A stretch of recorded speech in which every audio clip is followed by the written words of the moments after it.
Welcome to CMO Huddles Studio, the live streaming show dedicated to inspiring B2B greatness. I'm your host, Drew Neiser, live from my home studio in New York City. Beyond the numbers and strategies, beyond the boardrooms and presentation, lies a question that's more vital than ever before. How do CMOs ensure that brand values aren't just words on a wall, but are the guiding stars in every strategic and day-to-day decision at your business? B2B brand high stake challenges, frankly, all brands do, but how to remain steadfast to their core values while navigating the dynamic landscape of industry trends, customer demands, and technological shifts. It's a delicate dance, a ballet, if you will, of strategy and authenticity. And that's why we brought on three talented and nimble, maybe dancing type CMOs to share how they've maintained authenticity in a world where relationships matter more than ever before.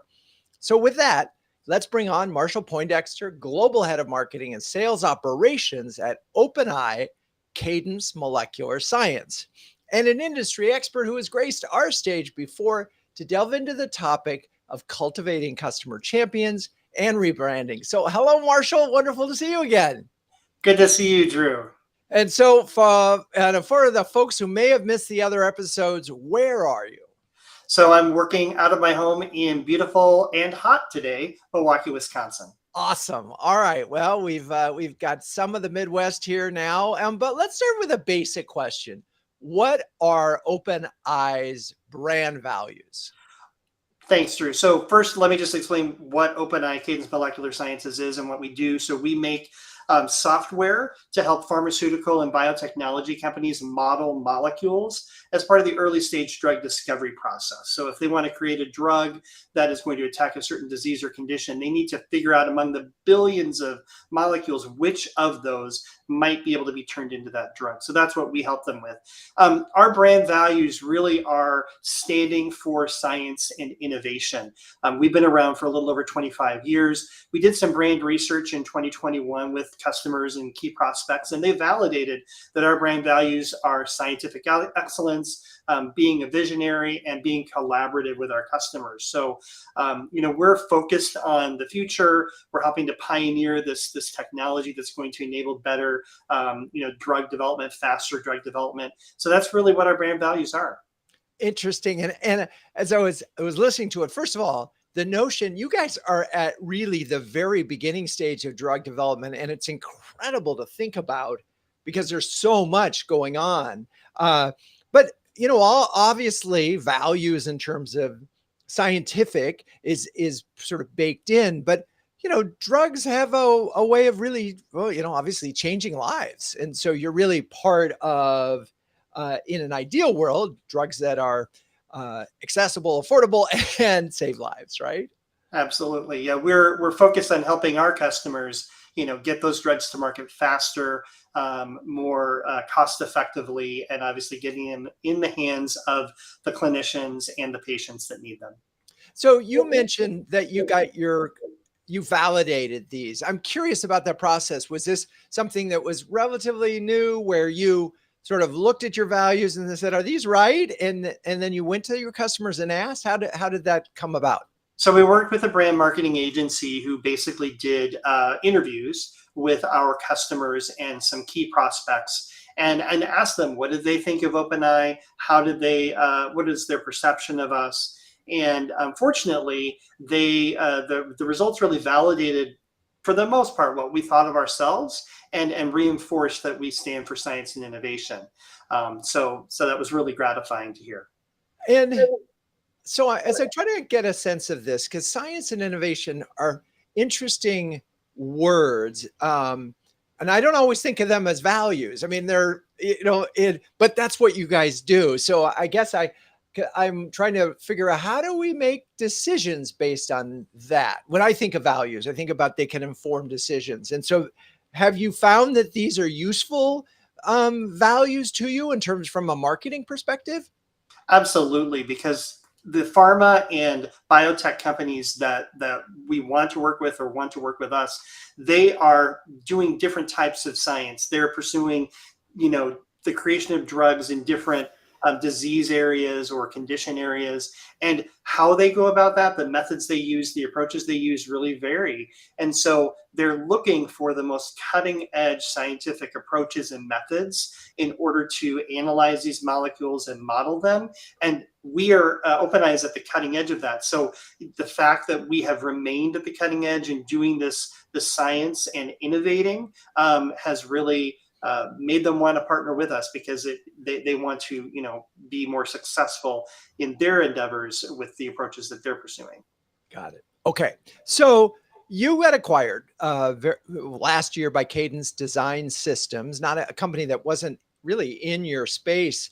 I'm wondering what impact that might have had on your brand values, or did you bring some of the Cadence into your brand? How did that work out? So it's a great question. And it's been almost a year since we were acquired by Cadence Design Systems, which, some of the listeners and viewers may have heard of. They've been around for over 30 years, creating software to enable companies to design semiconductors and chips. And what's interesting is that actually their brand values and OpenEye's brand values actually were very much in sync.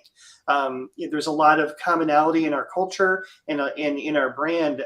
And so that's one of the reasons why the acquisition was such a great fit for us.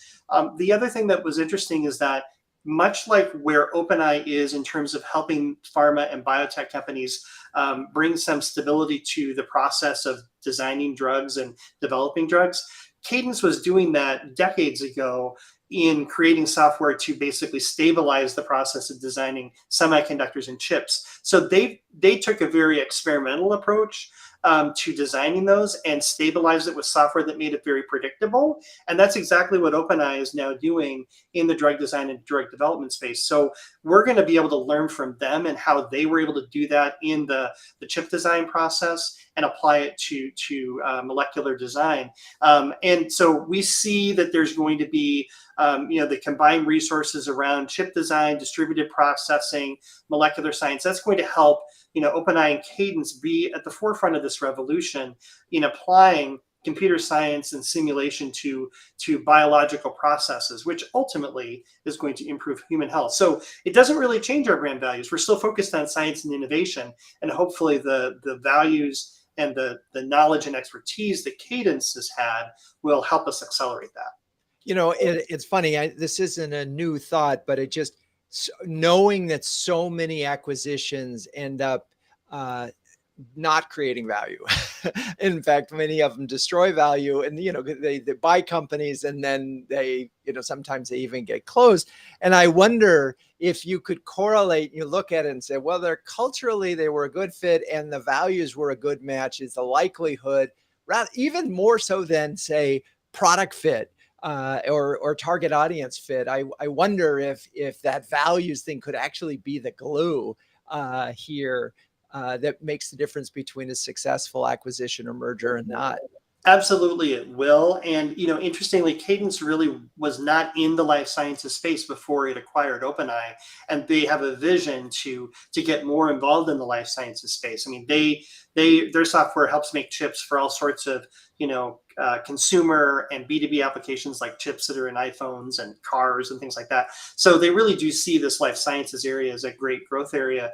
But absolutely, the commonality of our brand values and our approach to science and computer simulation and calculations, hopefully, is going to really help us to accomplish that vision and that promise. Got it. Okay.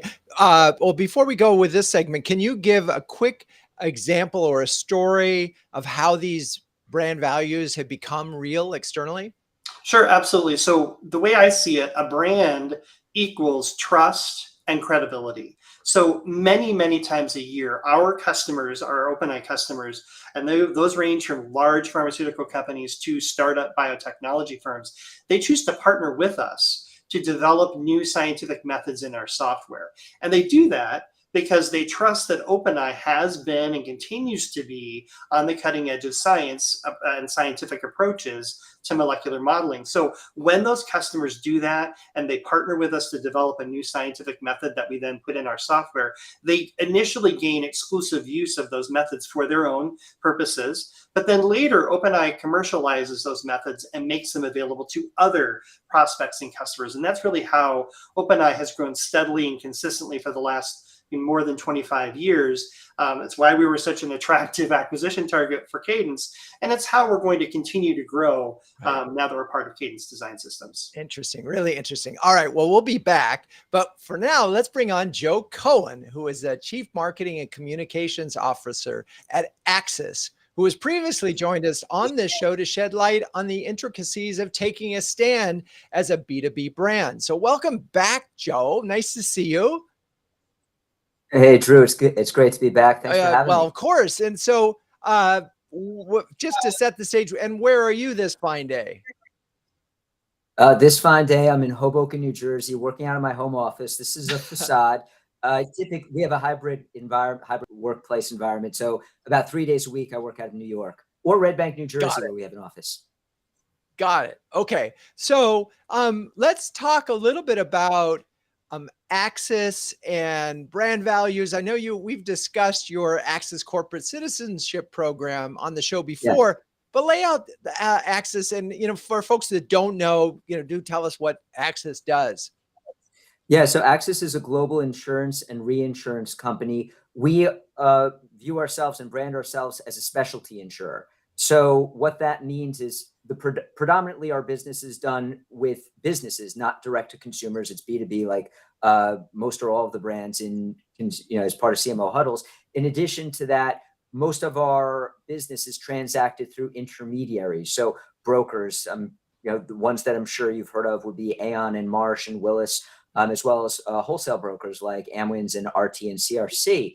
So for us, what I mean by specialty insurer is, for Axis, if you think about the nature of risk, particularly the evolving nature of risk, severe weather, cyber risk, the clean energy transition, technological shifts, where an insurer is big and has a global presence and is a multi-billion-dollar player, but at the same time, we're nimble enough, to use a word you used earlier, Drew, we're nimble enough to come up with tailored products and solutions to help our customers. And that description is important because it relates directly to purpose, which underpins value. And I could talk more about that if you like. Yeah, let me just, one note, Renegade, during the time, the 30 years that it was an agency and provided digital services, we used Axis as our cybersecurity, because you've had to have that kind of insurance. So I was familiar with the brand, but thank you for that. So keep going now with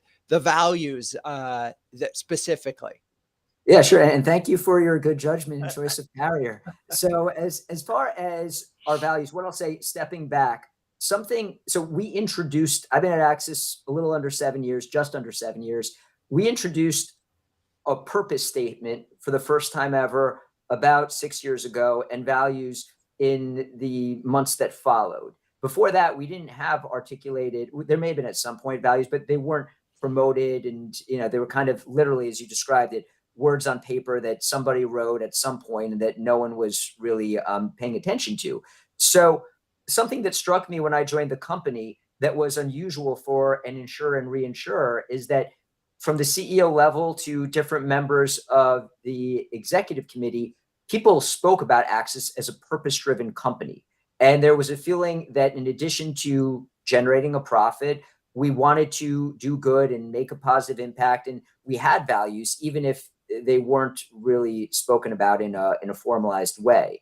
So the idea of introducing a formal approach to purpose that kind of underpinned all of what we do, that was something that I saw the opportunity. Also, as we were going through the exercise of putting it together, I kept thinking about the book, The Smartest Guys in the Room, the Enron book.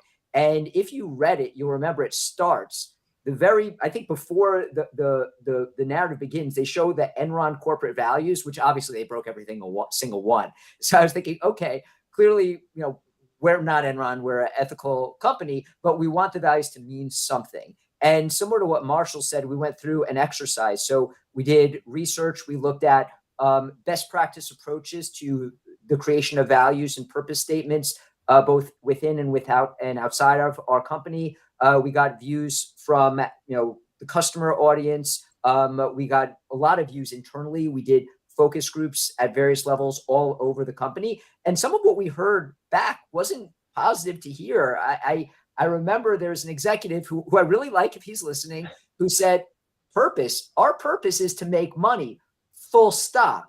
And then we had the conversation, yes, and that's every company's purpose, but what else? Why do we exist that differentiates us? So there was a lot of dialogue and spirited dialogue and conversations that went into the value of even going there. So anyway, to get to the point, what our purpose statement that we ultimately landed on, and I'll note that it was very important that we wanted it to be grounded in substance and relate to our business and what we do.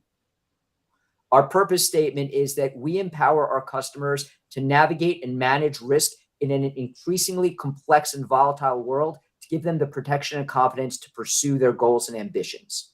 And a lot there, we put a lot of words into it. But if you think about what I said earlier about us as a specialty insurer, it ties directly to that there's a need in the world for new insurance solutions. There's a need for companies to operate with insurance, and they need insurance solves that aren't there yet. So that's part of the big purpose that we provide. Now, as far as the values go, the values that we crafted, we wanted the values to, of course, talk about how we behave, but we wanted them to be grounded in business substance. So the first one is we deliver on our promises, and the idea is that we hold ourselves and our teams accountable. The second is that we never compromise our integrity, so we live our values and uphold our principles.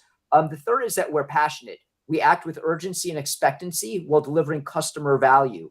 So it's not just about being passionate for the sake of it. It's about operating quickly, being expectant that we'll provide the right solutions, and thinking about how our passion translates to supporting our customers. And I should note, as far as it relates to promises and integrity, that's table stakes. But similar to what Marshall said, we have the mindset that our partners will work with carriers that they know, like, and trust. So there's business substance underpinning those first two as well. The fourth is we are dynamic. So we need to find new ways to provide solutions to the market in this evolving landscape. And of course, with that comes finding new ways to generate revenue and grow the business. But it starts with delivering value to the market and our customers. And then we are one axis. And the idea is that we are aligning our resources to work in concert and ultimately support our partners and again, support the broader market. So that's an overview of the 5 values. I think I just unloaded a lot. Yeah, So let me jump in here. So again, you are in the business of insurance, and you don't often hear the words passionate and dynamic. In fact, those are 2 words that would probably be on the other end of the spectrum relative to insurance, which is safe and protected and plodding and so forth. So I do think it's interesting that those ended up as words that help set up the values that you have. But it also, as you said, does tie back to this notion of you guys creating new products to help people manage risk. In some ways, you're sort of speaking to the notion that you're in the business of risk. And, in order to deliver and help others on, you have to take some risk too, which is sort of the dynamic and passionate. It's, but I'm now imagining a bunch of you in a conference room being dynamic and passionate and like arguments could flow rather, which is hopefully a good thing. Yeah, no, you want to have a spirited dialogue, and it's everything from the way you go to market to, I shared some of the spirited conversations that went into crafting the values. But to the point that you made earlier, I would say to people who look at insurance as kind of a bland, stodgy business, it is dynamic. And if you just think about what's happening in the world, I mentioned cyber risk and sadly, war and wildfires and hurricanes and all. The world is going through a period where the risk landscape is changing, and the work that we do is important. It's the safety net for the free market. And we should. Yeah. Okay. I stand corrected. It is dynamic, passionate industry. But tell me, how are you? Those are great words. And just like we said with the Enron case, I mean, the irony, I mentioned the Enron one, and I love that story because really what mattered in that case in that company was how was performance judged? And it was only judged on one thing, which was bookings. It wasn't judged on anything else. And as a result, the culture was just next booking, next booking, next booking in stock price. And so the values never stood a chance. Anyway, that's a sidebar, but talk about how these values help inform actions at the organization.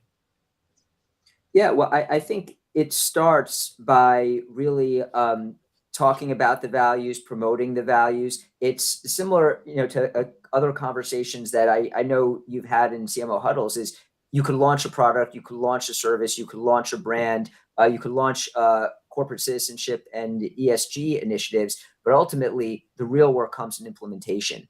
Values is no different. And it's evident sometimes with the others, but it should be evident with values. So a lot of it is continually finding ways to deliver that message. So in all of our offices, or nearly all of our offices, we have digital billboards that show our values among other messages. We have monthly CEO updates where our CEO often refers to our values. We have those business cards that are a little old school, but still work, which we give to colleagues that have our values on them. But as it relates to what it looks like in practice, I'll give a real example.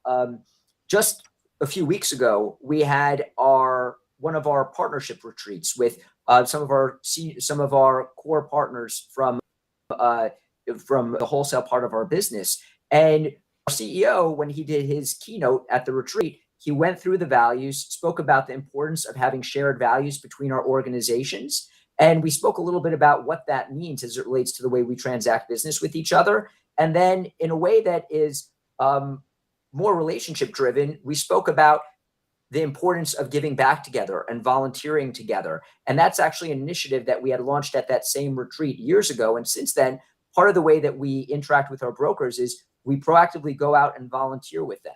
And it's a way that builds relationships, creates tighter bonds, and it only helps us in working even closer and doing more business together.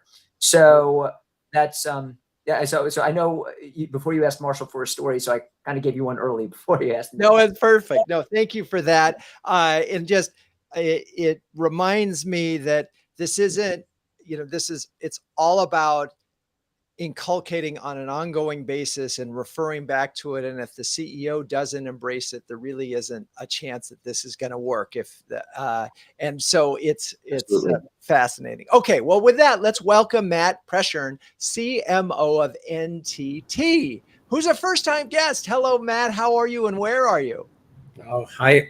Thank you so much for having me. I am a little bit outside of New York today. I'm in Westchester County, and excited to be here and on a really interesting topic. So yeah, well, we're heavily East Coast on this particular show. So tell me a little bit. First of all, I know NTT, but I know a lot of the folks in the audience may not be familiar with your very large company. So tell us a little bit about NTT first. Love to. So I personally am the CMO and Demand Generation Officer for NTT Limited. NTT Limited is roughly a $10 billion IT, not just services company. We are one of the largest data center providers in the world. We have a very large global network presence, cloud strategy. And our counterpart, who we're currently integrating, is NTT Data, which is in the application stack. You take those two companies together, will be roughly a $20 billion company, as part of an over $100 billion conglomerate led out of Japan. Right. Those of you who know me, I've been privileged in my career to work for other very large companies. This is my first time to work for a Japanese-owned company. And I have to say, I have been here for a little bit over 2 years and have thoroughly enjoyed not only the challenges that are associated with marketing, but also the very topic that we're discussing, which I'll hopefully share in the next few. Sure. And I am fairly certain that NTT is Nippon Telephone and Telegraph. Originally, probably 100 years ago, it was the AT&T of Japan, right? I mean, it was like probably the founding telephone company.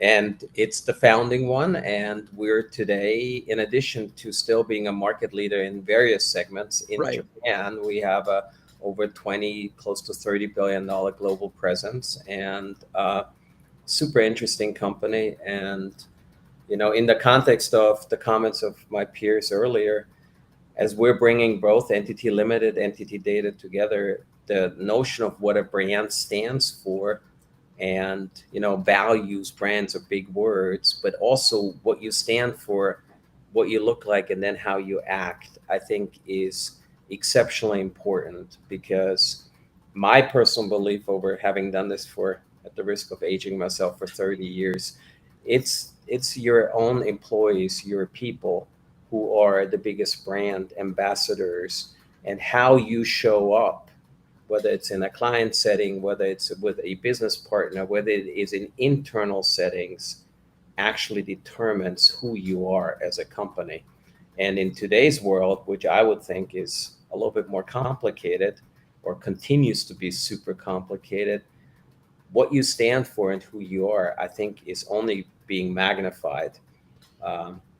And, you know, we heard just Joe say one of the things, you know, and again, having worked for other large companies, I think there's a lot of people who talk about this. What I truly enjoy about NTT, there is an authenticity to the belief that technology has a role to do something good for society, for the planet, for people. And that is pretty strongly embedded into the fabric of our company. And we have a set of very tangible, call them brand or value categories that underpin that. And Yeah, we're living that.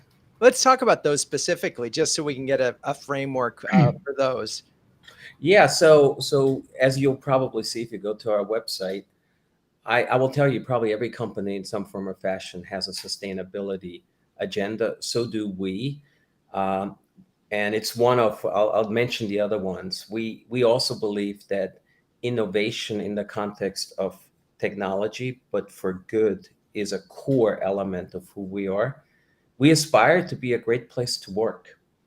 And in order to do so, we aspire to be fully inclusive, diverse, and trust and relationships in our customers, and all relationships matter.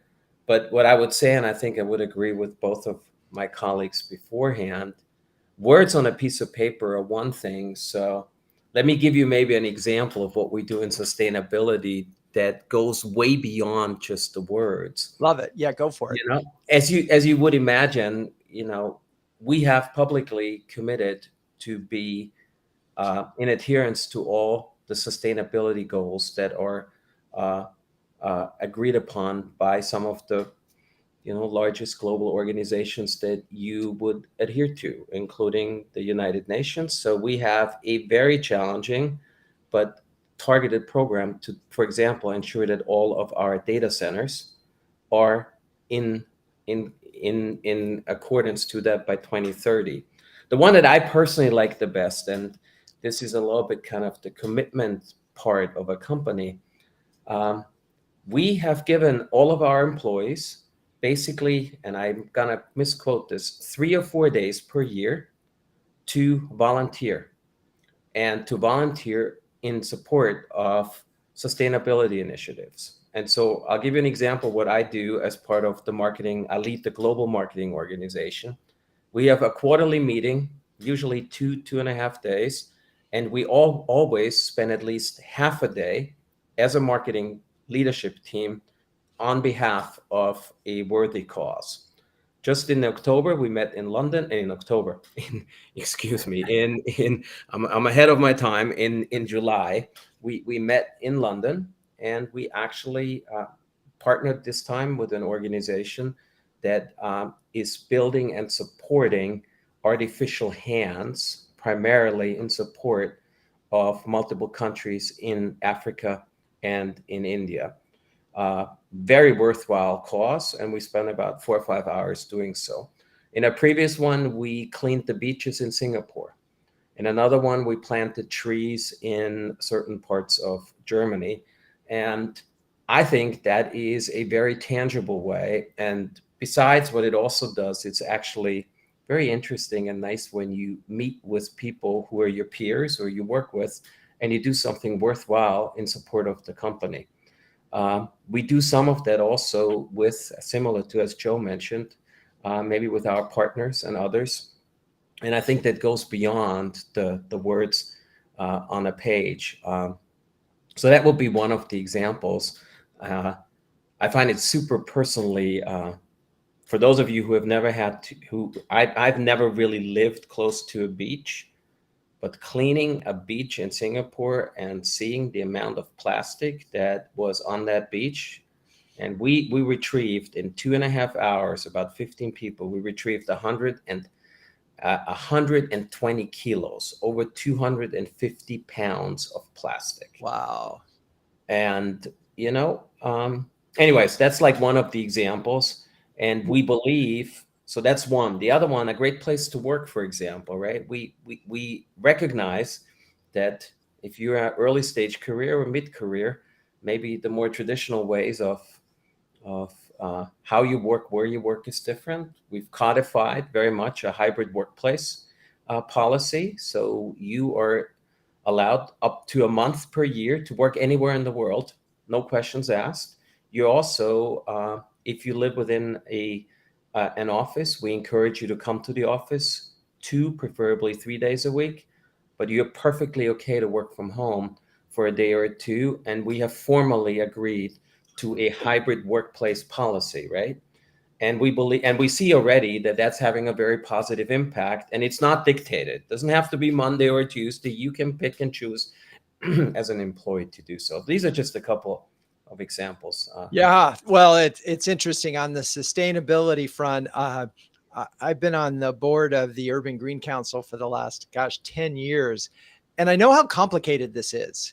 It's hard to measure, and what is your real footprint? The carbon footprint of an organization is extremely difficult, because you could take a data center and you could say, well, I just got to make sure that the power is coming in there. But within that data center, there's a ton of technology that has a life, and that has a carbon footprint. So it's a fascinating thing. It's going to take big companies like NTT to make a big difference. But I love the fact that you also bring it down to a personal level and allow individuals. It was 250 pounds of plastic. It's something. And the truth is, big problems like that are going to have to be solved in big ways and little ways. And so I think that's awesome. I'm also just so jealous. 20 years ago, how I would have loved to have somebody said, hey, you can work and live in another country for a month. That's just amazing change that I guess we can thank the pandemic for. But I would say what I've enjoyed is, and that's the part that's really enjoyable about entity limited, entity data is it's not happenstance. So we deliberated probably for the better part, believe it or not, it was more than 3 months on our work policy. And we interviewed individuals. We went to best practices. We benchmarked. Some would say, okay, your entity, and maybe maybe it was overkill to some extent. But you know what? If you as an individual stay within the tax regulations of your country, and you have the flexibility to work in a different continent for a month, I think that's a good thing. Yeah. If you have worked for a long time remotely only, and now, yes, you're asked to come to the office a certain time, but it's perfectly okay to work at home, and it's codified. So there's no more gray areas. You don't have one manager who enforces it one way and one country. It's a global policy that we adhere to. And I found that actually is learning for me, even with all the experience from other companies. Yeah, well, I think 2 takeaways on that, and then we're going to talk about something else. But the clarity of your position in any of these things, and your policy, your work policy for office is, in a sense, an expression of the values of the organization. So taking the time to think through and not making a quick decision on something that's going to have an impact on so many people's lives makes a lot of sense. Could I just add one thing to that? Sure. Because, I think Joe said it really well beforehand. We also, though, at the same company are not confused that we are here to run a profitable business. The part that's interesting, though, is that the belief that a content, happy workforce that feels they're part of something that matters is going to help you do that is kind of at the core. If you're a responsible company with respect to technology for good for the planet, allowing individuals to participate, making sure that your products and services are in adherence, that should lend itself and does lend itself to a different client interaction in many instances because people respect that, right? So I also want to make sure that we are still a for-profit organization, and we understand that as well. But I, for one, appreciate the very clear focus that comes through on a daily basis. Well, and I can't help but state that I don't think enough marketers think about employees first as the first target, as the walking embodiment of the brand. It is, in my book, it is the primary first target. If you want to build an unbeatable brand, you've got to bring your employees on board. All right, we're gonna let you go for a second. I'm going to talk about CMO Huddles. We launched CMO Huddles in 2020. It's a close-knit community of over 200 highly effective B2B marketing leaders who share, care, and dare each other to greatness. Given the extraordinary time constraints on CMOs these days, everything about CMO Huddles is designed to help leaders save time and empower them to make faster, better decisions. If you're a senior B2B marketer and need a shortcut to B2B greatness, take a second to sign up for our free starter program at cmohuddles.com. Okay, Marshall, Joe, Matt, come on back. And you guys are incredibly busy marketing leaders. So first, thank you for taking the time to be on the show today. But I'm wondering if you could share a specific example of how CMO Huddles may have helped save you time or has just helped you in general. And I'm going to go with start with Marshall, because you've been in the huddles, I think, the longest of the three of them, but maybe, so you would have many chances to find some time-saving moments. Well, yeah, thanks, Drew. In the last several years that I've been part of CMO Huddles, I have learned from my CMO peers countless approaches, tools, techniques that I've been able to put into practice every day in my day job. And the value of that knowledge really is incalculable. I would have had to pay probably thousands of dollars to consultants to get that kind of knowledge. But on top of that, I've also forged some wonderful friendships with CMO peers, and I am so grateful to have that team in my corner. I love it. I love it. Thank you for that, Marshall. Joe, any thoughts that you want to share? Yeah, I mean, to echo Marshall, I think CMO Huddles is fantastic. I think just being able to corresponds regularly with you, Drew, and the wealth of knowledge and information and insights that you are is just so valuable. And I think any CMO would benefit from it. To get specific, as far as an example, something that we've been just working on quite a bit is looking at different ways to involve and deepen the role of marketing in the innovation process from the earliest points through the whole cycle. And early on, I had some good calls with you, Drew, just as we were looking at that. And then just being able to work the network, you get great ideas. And I think Marshall hit the nail on the head. It saves you a lot of time and money that you might have spent otherwise in gathering those insights. So, all right. Well, and Matt, you are a relatively newcomer to it. And again, I know you are a globetrotter, but I wonder if either the recaps have been able to give you some value, perhaps?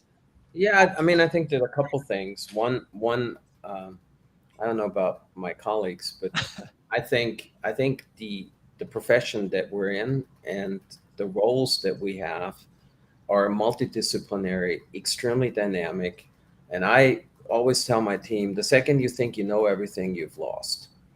And I'll take take the call today. So Marshall and Joe, thank you very much. I have learned from both of you, and you have reaffirmed a few things that maybe I knew, but I had forgotten. And Drew, your personal leadership is really helpful. I don't know about you, but it's usually in leadership. Sometimes these positions are a little lonely. And, knowing that your peer group is struggling or confronting very similar issues, maybe from a slightly different vantage point, those little nuggets of insights, there's a built-in trust that I know that my CMO colleague, okay, they're struggling with the same thing, and they may not have exactly the right answer. So I'm not the only one, and I can take something away from that. So to me, that is of enormous value. And thank you for having me and for running this on a regular basis. I love it. Well, I appreciate all three of you. And it's funny, I was talking to a CMO earlier this week, and she said exactly what you did, Matt. It's like, this is a lonely job, and there is nobody in the organization that I can talk to about marketing. And so I said, well, come on over to CMO Huddles. If you're a B2B CMO who can share, care, and dare with the best of them, do yourself a favor and check out CMOHuddles.com. Check out CMO Huddles. Okay, so now let's all get back. And again, I'm sort of, what I'm obsessed with, and really what my book is obsessed about, is making brand values real in the organization. Because, it's always, it's the famous Richard Nixon who said, I'm not a crook. It's not what you say, it's what you do that is ultimately going to communicate both to employees and customers. So stepping back, we talked a little bit about how you get at the brand values. And I'm curious if you all think that this is a critical thing that a CMO should drive in their organization. If they don't have them, or even if they're not being sort of implemented or realized to the full extent, is this in the CMO's responsibility?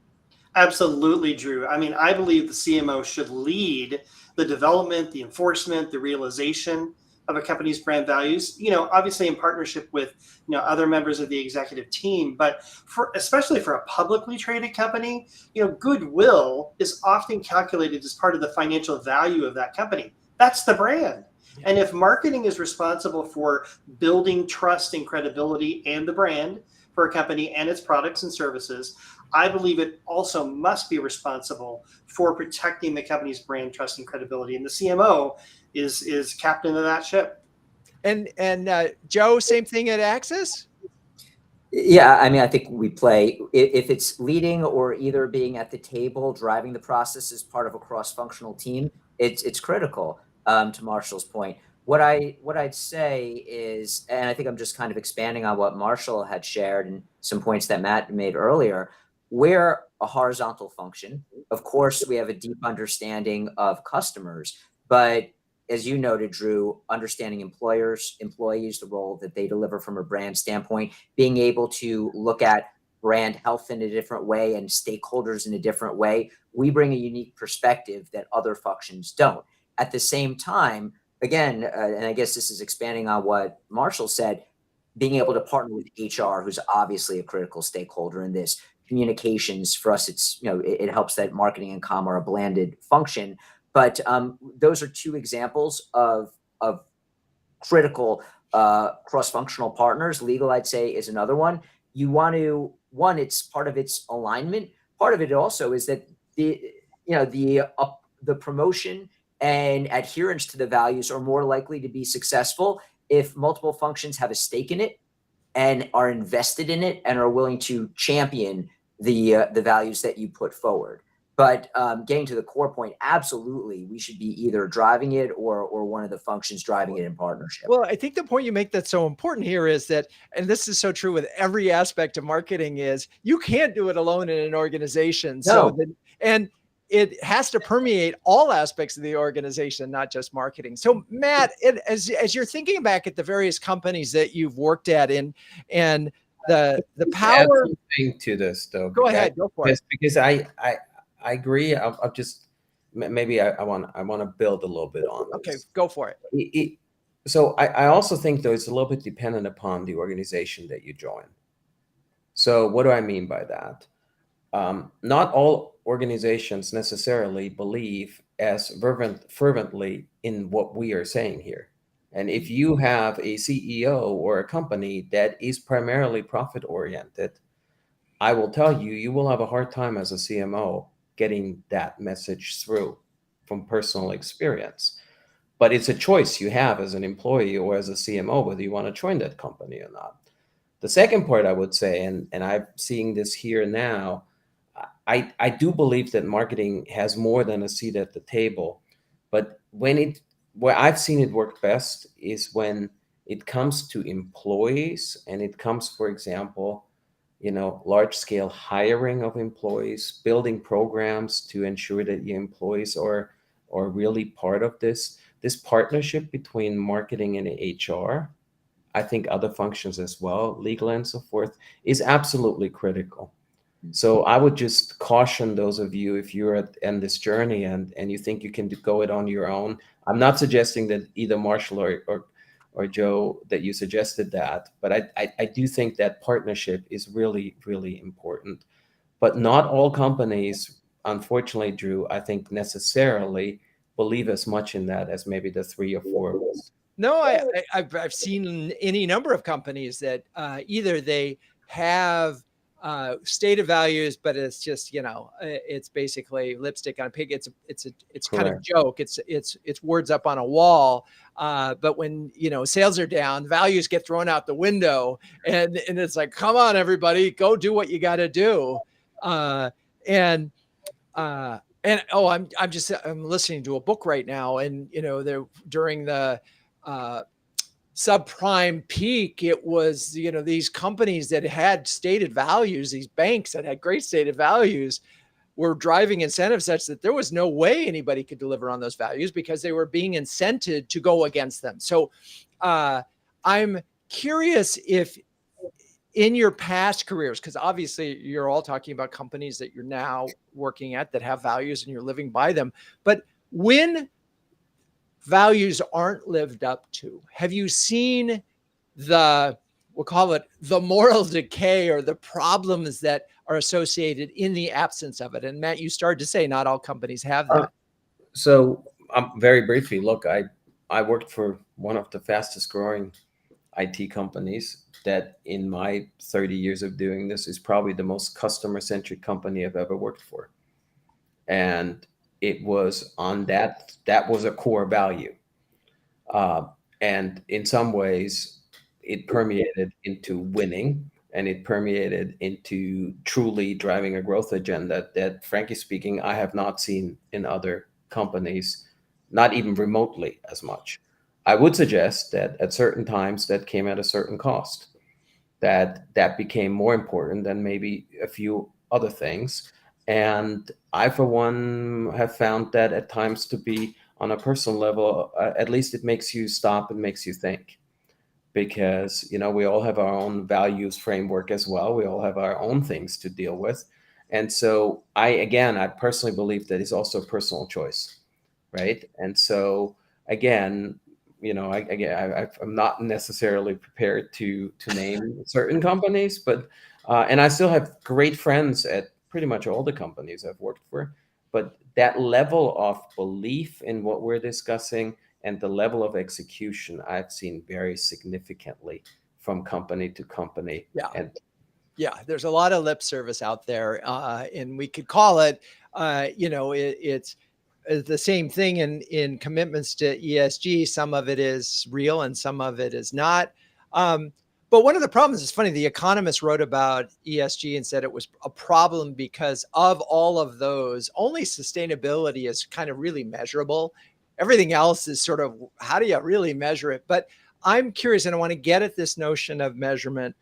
I mean, companies are essentially what they measure. And you can end up having values show up on your employee evaluation forms or not. But if you don't hold employees accountable to values in the valuation form, then things slip. I'm curious, from your standpoint, how are you measuring, if at all, changes in sort of internal perceptions of brand values and how they're done? I mean, do you have tracking studies? Did you benchmark it? So Joe, you're saying nodding, so go ahead. Yeah, sure. So part of what we do, like a lot of companies, we do people engagement surveys. We do it twice per year, canvassing the whole enterprise.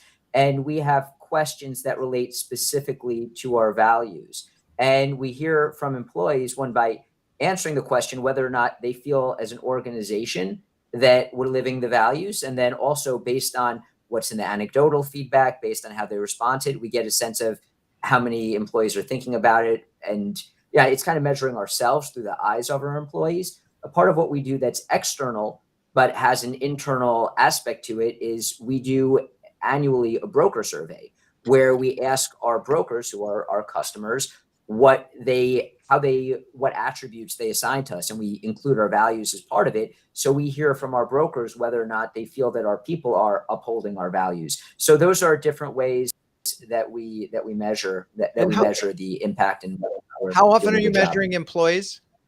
Is that an annual or? We do a people engagement survey 2 times per year. Twice Rigorous per year. people engagement. Okay. Yeah. Matt or Marshall, measurement? Yeah, so measurement, we're doing the same thing at OpenEye. We're measuring employees and checking that they're in alignment with company values. But we did research on OpenEye and its external perception among our customers and prospects prior to being acquired back in 2021. So we have a baseline, and now we're about to do some additional aided and unaided brand awareness research as we seek to educate the life sciences market about the value of Cadence, the company that acquired us, and why the combination of Cadence and OpenEye is actually going to be good. So I think it's important to be checking in with your employees, who I agree, Matt, are your best brand ambassadors, but also checking in with customers and prospects and making sure that you're still in alignment with their expectations of your brand. Yeah, there's nothing worse than, and I'll get to you, Matt, in a second. There's nothing worse than saying our values are X, and then your partners or your customers say they are. But go ahead, Matt. How are you measuring it? Yeah, I look. We also do an ENPS twice a year. I have to say, I had my own hesitations. I've seen this in again other places where it was a little bit more lip service.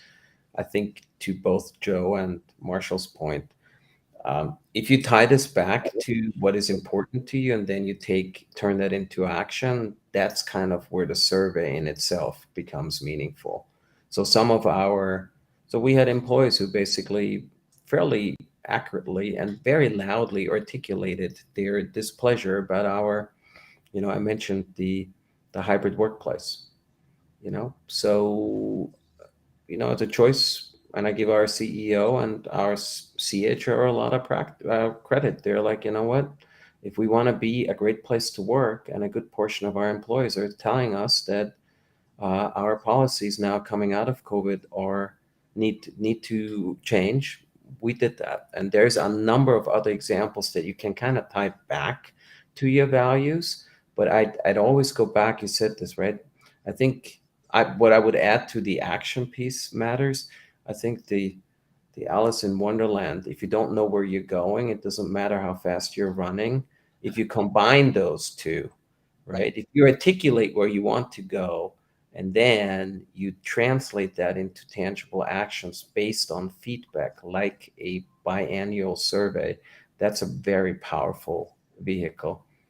Yeah, I'm so glad you mentioned both of those things, because I do know we used to do these employee evaluation form. In fact, there's a survey in my book on that to help folks get at that.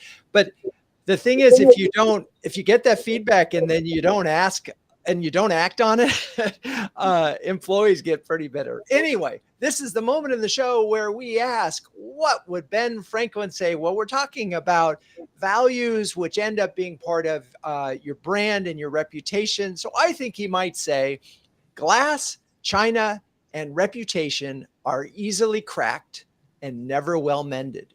So get them right and really focus on those. Okay, so speaking of words of wisdom, let's get your final words of wisdom when it comes to staying true to your brand values. Let's start first with Matt Preschern. I believe in just one word here, is I think authenticity. and authenticity as an individual, as a leader, and then by extension as a leadership team and as a company is more important than anything else. If you want to have a company that is values driven and has a brand that stands for that, you can't say one thing and do another thing, and make never the mistake thinking that your employees don't realize, let alone your customers or your partners. They're watching your actions, not just your words. All right. Joe Cohen from Axis. Joe, what's your final words of wisdom? Yeah, I'll give mine. And I want to, by mistake, I left off a biggie as it relates to measurement. In our performance reviews, we measure critical skills that align with our values. So managers measure employees as it relates to values. That was a big item I neglected to mention. As far as the three words of wisdom, one would be with values, connect them to the business, make it clear how brand values align with business priorities. Number two would be don't go it alone, as a few of us had, as all of us had shared. So forge coalitions, embrace the idea of shared successes. And third would be go beyond the launch, for lack of a better way of putting it, meaning that don't just introduce the values, continually promote them, encourage them, and remind people of them. And at the senior most level of the organization up to the CEO, make it clear that they're a priority. Otherwise, they become words on paper that people forget about. I love it. Okay, Marshall, bring us home. All right. Well, first of all, determine your brand values, communicate them consistently to your external markets, and empower your employees to embody them, and then stand firm on them to build and strengthen your reputation. And one final tip for CMOs, do not under-resource brand marketing and research, especially if you are in a very dynamic market where you need to adjust and adapt. Love it. All right. Well, thank you, Marshall, Joe, Matt. You're all great sports. And thank you, audience, for staying with us. Please join us in 2 weeks when we'll be talking about pipeline with Kathy Johnson, Josh Leatherman, and Gary Savants. And let's cue the music. CMO Huddles Studio is produced by Melissa Caffrey. Our production assistant is Laura Parkin. If you'd like to learn more about CMO Huddles, please visit cmohuddles.com. I'm your host, Drew Neiser, and until next time, keep on sharing, caring, and daring each other to greatness.